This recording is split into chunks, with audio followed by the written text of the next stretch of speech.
Selamat datang kembali lagi bersama saya, Niki Satmaka, di Okta Investama Berjangka untuk Weekly Market Outlook periode 30 Mei hingga 3 Juni tahun 2022. Weekly Market Outlook ini kami persembahkan guna membantu para pemirsa untuk mempersiapkan minggu tradingnya, karena kita tahu salah satu kunci kesuksesan dalam trading adalah persiapan. Sebelum kita mulai market outlook kita, saya akan memperlihatkan terlebih dahulu slide disclaimer. Mohon dibaca, akan saya biarkan di layar untuk sejenak.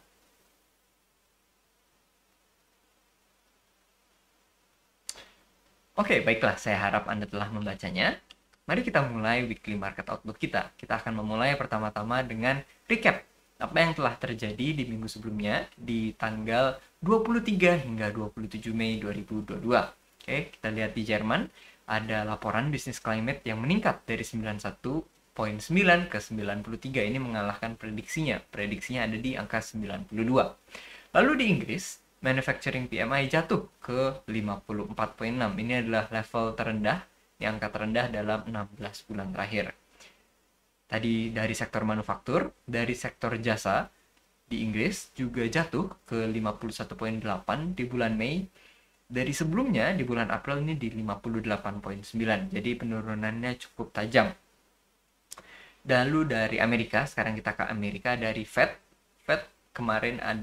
minggu kemarin ada Fed meeting dan diumumkan bahwa Fed menilai peningkatan suku bunga sebesar 50 basis point dapat terjadi dalam waktu dekat. Padahal belum lama dari kemarin Fed sudah meningkatkan suku bunga ya, dan beberapa saat lagi Fed mencanangkan kelihatannya akan meningkatkan suku bunga lagi dalam waktu dekat, karena memang beberapa Fed meeting terakhir Fed juga sudah berbicara bahwa Fed akan meningkatkan suku bunga, tidak takut untuk meningkatkan suku bunga guna menurunkan tingkat inflasi.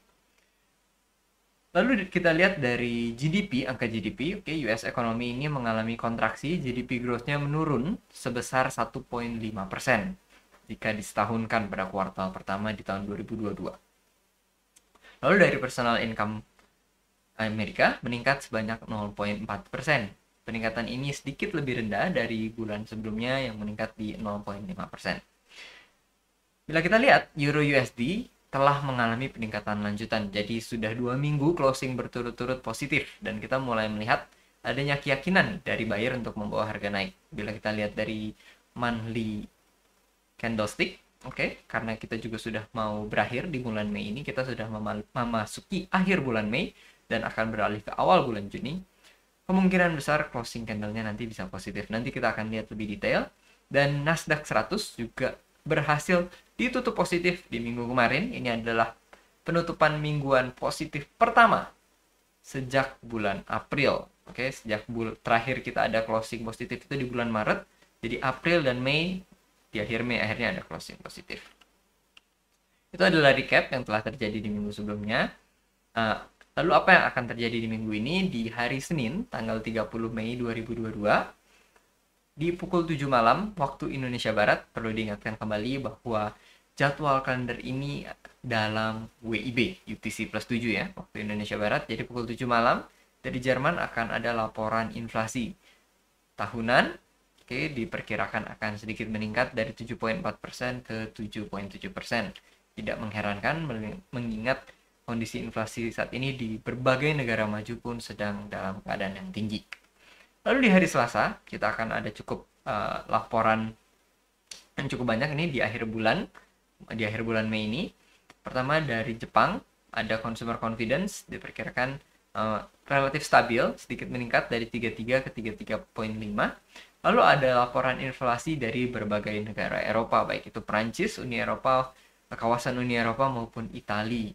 Dan perkiraannya inflasinya meningkat seperti di malam sebelumnya. Jerman sudah melaporkan.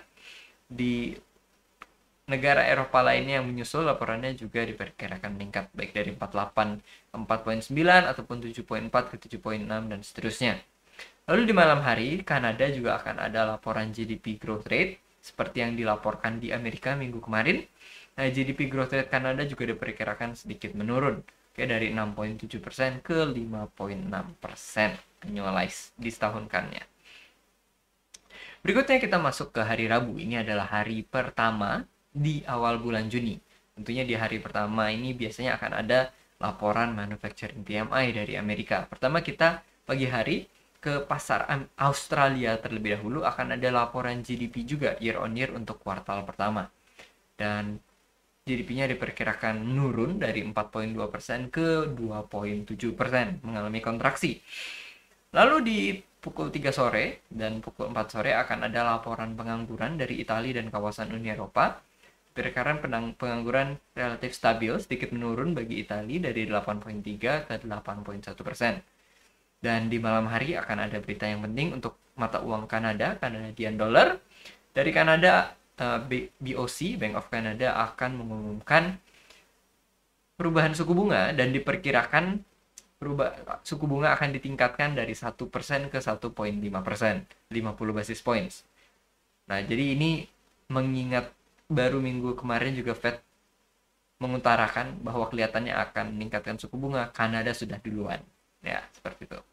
Lalu di waktu yang sama, dari Amerika pukul 9 malam, manufacturing PMI akan dilaporkan dan perkiraannya sedikit menurun dari 55,4 ke 54,8. Lalu ada jobs opening dari 11,5 juta ke 11,4 juta lapangan pekerjaan, relatif masih stabil. Dari Kamis, akan ada neraca perdagangan pada pagi hari dari Australia. Perkiraannya akan sedikit menurun surplusnya dari 9,3 miliar Australian dollar ke 8,9 miliar. Dan di pukul 7 malam akan ada ADP employment change, ini ADP non-farm payroll ya, dari 247.000 lapangan pekerjaan diperkirakan sedikit menurun ke 205.000 lapangan pekerjaan. Menambah 205.000 pekerjaan. Dan berikutnya di hari Jumat, ini adalah Jumat minggu pertama, berarti akan ada non-farm payroll. Pertama kita di siang hari terlebih dahulu di pasar Jerman akan ada neraca perdagangan dari 9,7 miliar euro diperkirakan menurun ke 7,3 miliar euro. Dan pada malam harinya ini biasanya berita yang cukup high impact, walaupun memang semua berita yang dilaporkan adalah berita yang high impact. Dan non-farm payroll dari Amerika diperkirakan sedikit menurun dari bandingkan bulan sebelumnya, dari 428.000 tambahan lapangan pekerjaan menjadi 320.000 pekerjaan. Dan di waktu yang sama akan ada tingkat pengangguran relatif stabil, sedikit menurun dari 3,6% ke 3,5%. Dan ISM non-manufacturing PMI, kalau di hari sebelumnya adalah ISM dari sektor manufaktur, ini untuk sektor non-manufaktur, dan diperkirakan ISM manufacturing PMI-nya sedikit menurun meskipun masih dalam ranah ekspansi. Berikutnya kita akan melihat key technicals yang perlu kita pantau. Pertama dari emas. Emas ini di 2 minggu kemarin telah mencoba break resistance, dan di minggu kemarin telah sedikit break, jadi sudah mulai mencoba break tapi tidak berhasil clean break dan masih berada di kisaran 1850. Kemarin kalau level tertingginya mencapai 1868 dan akhirnya ada sedikit rejection, sedikit koreksi, dan masih saat ini mengalami koreksi setelah breakout. Jadi breakoutnya tidak terlalu clean, relatif sideways. Memang area resistance-nya juga cukup besar, nanti kita akan lihat detailnya. Tapi jika ini kita trade lama, lumayan lama di 1850 ini, berarti kemungkinan besar buyernya mengumpulkan tenaga untuk kelanjutan peningkatan. Lalu dari Euro USD akhirnya di kemarin kita mendapatkan minggu kedua berturut-turut positif, dan peningkatan ini berhasil membalikan candle bulanan yang tadinya merah menjadi hijau, menjadi positif, dan kita ini berpotensi closing bulanan positif untuk Euro USD pertama kalinya di tahun ini. Jadi bulan Januari, bulan Februari, Maret, April itu semuanya closing negatif, dan kita berpotensi positif di bulan Mei ini. Lalu dari Nasdaq 100 kita telah mengalami closing mingguan positif juga. Ini pertama kalinya sejak bulan April. Jadi dari bulan April tidak pernah closing mingguan positif. Dan meskipun bulan ini kita masih negatif, tapi kita relatif sudah mulai balik ke opening price. Jadi kalau kita nanti ada dorongan lagi dari buyer di hari Senin, itu kita berpotensi menutup bulan Mei positif, meskipun mungkin tetap di level di pattern doji sih gitu. Nah, kita akan lihat chartnya ya. Pertama-tama kita akan lihat dari emas terlebih dahulu. Ya, kita lihat dari emas terlebih dahulu. Nah, ini level 1850. Oke. Di minggu kemarin, oke, 2 minggu sebelumnya kita mengalami peningkatan dan berusaha menembus 1850, dan di minggu kemarin kita sedikit tembus, tapi ternyata tidak ada clean break. Kita masih berada di area resistance. Oke, sebenarnya memang areanya cukup besar. Ini adalah kisaran, areanya kisaran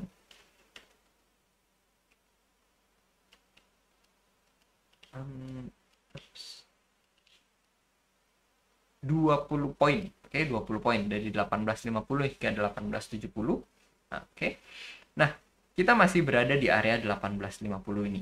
Oke, jika kita berada cukup lama di area 1850 ini dan tidak didorong turun oleh seller, karena sebenarnya ini adalah area resistance. Bila kita lihat, ini area resistance yang sudah mulai dibuat terutama di tahun kemarin, mulai dari bulan April hingga akhir tahun. Oke, ini adalah area resistance-nya dan susah sekali kemarin untuk menembus area ini di tahun kemarin. Nah, kita lihat. Nah, jika kita berhasil membuat konsolidasi di area 1850 ini dan berusaha menembus dan berusaha membuat higher high dan higher low meskipun kecil, nah ini memberikan chance yang lebih besar untuk nantinya ada pelanjutan dari 1000 ke 1900. Karena kalau sellernya tidak muncul, buyer bisa mengambil opportunity itu untuk mendorong harga naik. Meskipun ekspektasi pertama kita tetap untuk adanya pembalikan, sellernya mulai muncul. Nah, ini yang kita harus pantau di hari Senin. Nah, apakah ini menjadi pembalikan? Oke, sama seperti yang terjadi di tahun kemarin, atau buyer berhasil membalikan keadaan dan terus menambah momentum yang sekarang sedang ada. Oke. Lalu di Euro USD, Euro USD pertama kita lihat dulu di time frame daily. Oke, apa yang sudah terjadi di minggu kemarin? Oke, kita akhirnya berhasil closing 2 minggu berturut-turut positif. Oke. Nah, ini adalah candle monthly-nya dan akhirnya kita berhasil closing. Belum closing, kita hampir, karena kita akan closing bulan Mei ini di hari Rabu ya. Senin, Selasa adalah tanggal 30 dan tanggal 31 setelahnya closing. Oke, jadi kita sisa 2 hari lagi dan kemungkinan besar karena selama tidak ada pembalikan yang cukup besar, berarti untuk candle ini closing negatif, kita harus turun dalam 2 hari itu kurang lebih 200 pip.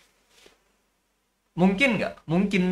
Masih mungkin 200 pip dalam 2 hari sih masih mungkin, tapi tidak terlalu besar sebenarnya kemungkinannya. Oke, jadi kemungkinan besar biasanya kita akan closing relatif positif dan ini akan menjadi candle monthly positif pertama, oke, di tahun 2022. Dan karena ini adalah memang areanya area monthly support, jadi kita berpotensi juga nantinya mengalami reversal. Tapi perlu kita ingat, ini adalah monthly support. Bila kita lihat di bulan Oktober, ini bulan November ya, ini bulan Januari 2017 kita mengalami peningkatan closing positif di candle monthly, tapi di bulan Februarinya negatif dan baru bulan-bulan berikutnya lah mengalami peningkatan. Jadi kita tetap perlu ingat satu candle ini masih belum mengalahkan penurunan candle yang sebelumnya, yaitu penurunan candle di bulan April. Nah, tapi ini merupakan sebuah indikasi bahwa oke, setidaknya sellernya sudah stop. Nah, apakah nanti sellernya akan berusaha kembali di bulan Juni? Kemungkinan sih iya. Nah, itu akan kita lihat. Dia sellernya bisa bawa turun sampai mana? Apakah bayarnya bisa membawa momentum ini ke atas? Nah, tapi kemungkinan besarnya adalah karena memang ini adalah monthly resistance, kemungkinan kita masih bisa dibawa naik lagi. Tapi tentunya butuh proses yang cukup lama. Tentu kita bisa lihat nanti di daily-nya. Nah, daily-nya seperti apa? Untuk sementara kita masih meningkat. Level berikutnya yang kemungkinan seller bisa membawa turun. Oke, ini ada level resistance minor di daily.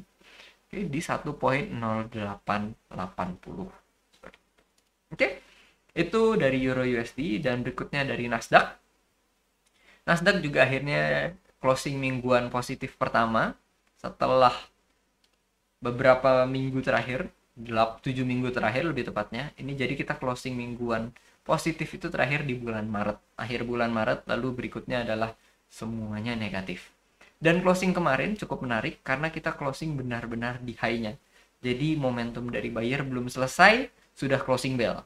Nah ini berarti kita masih punya momentum yang cukup, yang seharusnya bisa dibawa ke hari Senin nanti. Dan kita lihat, buyer yang terakhir ini masih bisa membawa harga naik nggak? Kalau kita bisa ada dorongan lagi terutama di hari Senin, itu kemungkinan kita akan bisa bergerak menuju ke 13.400 ini dengan cepat di minggu depan.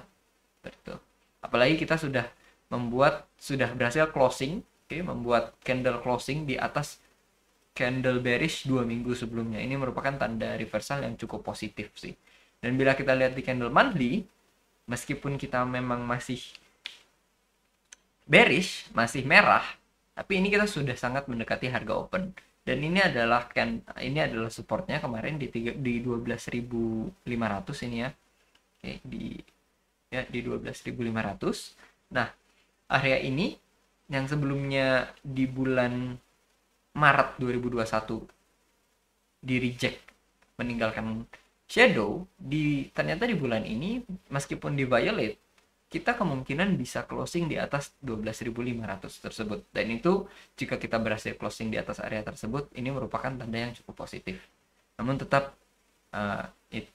kita tetap harus lihat day by day-nya perkembangannya seperti apa. Tapi ini sudah merupakan tanda yang cukup positif dibanding minggu-minggu sebelumnya. Oke, baiklah, itu merupakan weekly market outlook kita untuk di akhir bulan ini, akhir bulan Mei dan memasuki awal bulan Juni, untuk periode 30 Mei hingga 3 Juni 2022. Happy trading, happy hunting traders.